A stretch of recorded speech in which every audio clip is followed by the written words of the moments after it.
नमस्कार दोस्तों, स्वागत है आप सभी का हमारे चैनल भक्ति ज्ञान में।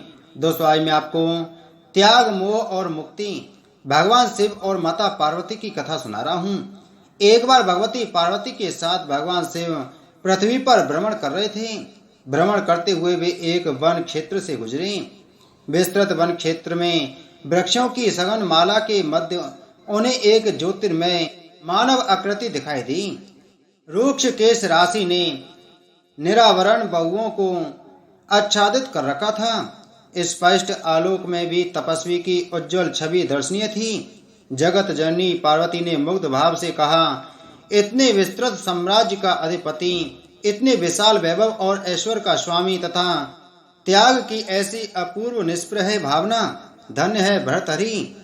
भगवान शिव ने आश्चर्य भंगिमा से पार्वती को निहारा।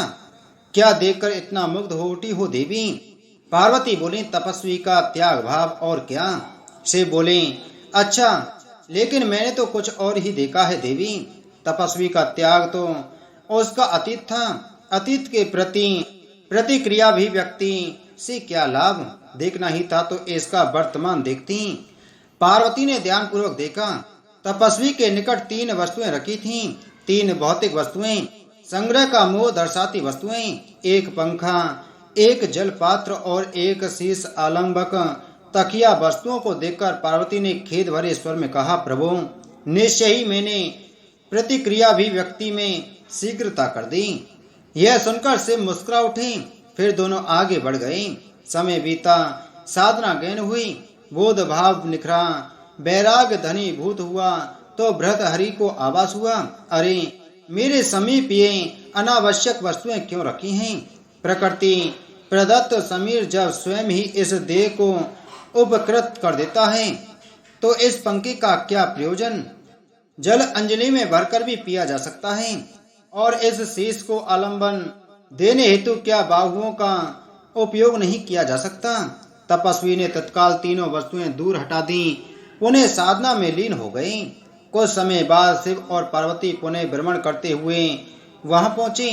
देवी पार्वती ने तपस्वी को देखा। भौतिक साधनों को अनुपस्थित पाकर वे प्रसन्न हो उठी। उत्साहित होकर उन्होंने शिव को देखा, लेकिन उनके मुख पर वैसे ही पूर्ववत तटस्थता छाई थी।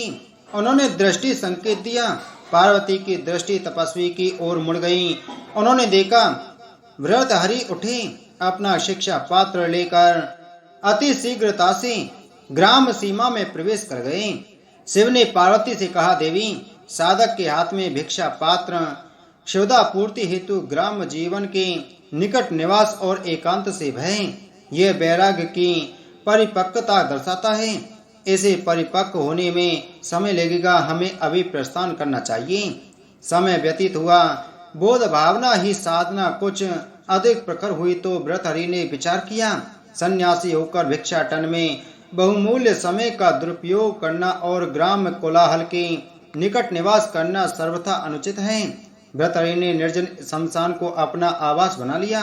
भिक्षार्थ भ्रमण बंद कर दिया और जल कल्याणार्थ वैराग्य शतक की रचना में लीन हो गए। उनकी तल्लीनता दैहिक आवश्यकताओं के ऊपर उठने लगी। रात्रि से दिवस, दिवस से रात्रि वे निरंतर साहित्य सृजन में लीन रहने लगी। कोई स्वयं आकर कुछ दे जाता तो ठीक, अन्यथा निराहारी रहकर सृजन में लगे रहते।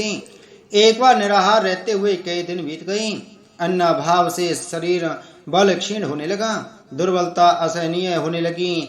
फिर भी वे आत्मिक जिजीविषा के बल पर निरंतर रचना कार्य करते रहे। लेकिन जब क्षीणता में मृत्यु बोध होने लगा तो उन्हें भोजनार्थ उद्यम उचित लगा। वैराग्य शतक के जनहिताय सृजन कर्म को वे अपूर्व नहीं रहने देना चाहते थे। अतः वे किसी तरह आगे बढ़े। पास ही कई चिताएं धूधू करती हुई आकाश को छू रही थीं। उन्होंने देखा कि चिताओं के निकट पिंडदान के रूप में आटे की 2 लोइयां रखी हैं तथा एक भग्न पात्र में जल भी है। भर्तहरि आटे की लोइयां जलती हुई चिता में सेकने लगी। यह देख भगवती पार्वती बेबल हो उठी और बोली, देखिए तो ऐश्वर्यशाली नृप को, जिसके राज्य की श्री समृद्धि में काग भी स्वर्ण चुक सकते थे, वे किस निष्प्रहता के साथ सत्कार्य समर्पित इस जीवन की रक्षा हेतु पिंडदान की लोइयां सेक रहा है। आह, मर्म वेदी है यह क्षण। कहिए महेश्वरी, क्या अब भी आप तटस्थ रहेंगी? शिव हंसकर बोले, देवी, प्रश्न मेरी प्रसन्नता का तटस्थता का नहीं है, प्रश्न तो साधना की सत्यता का है। यदि साधक पवित्र है तो भला साधक को शिव क्यों न मिलेगा?